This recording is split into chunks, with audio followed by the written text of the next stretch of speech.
Hi guys. Today we are going to be unboxing a PIKMI POPS Surprise Cheeky Boutique. Let's open it. First we have to twist the container, then we're going to reveal what doll we got, and then we're going to open the lip balm.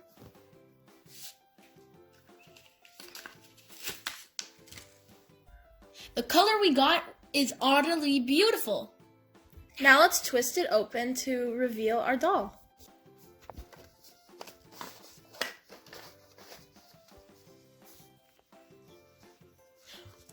We got this doll.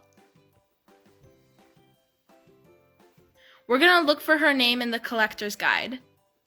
Her name is Myra the Otter. It says here that we got the strawberry flavored lip balm, so let's open her up to see.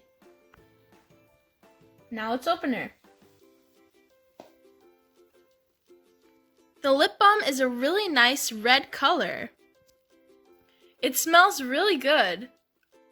After unboxing all of our PIKMI Pops, we have 3 different ones. We have Myra the Otter, who is a common. We have Angelica the Fox, who is a rare. And then finally we have Ribbons the Bunny, who is an ultra rare. We got 3 different lipsticks. Utterly Beautiful. We got Foxy Fumes, and finally, we got Blossom Buns. We hope you enjoyed this awesome video. Make sure you like and subscribe. Bye!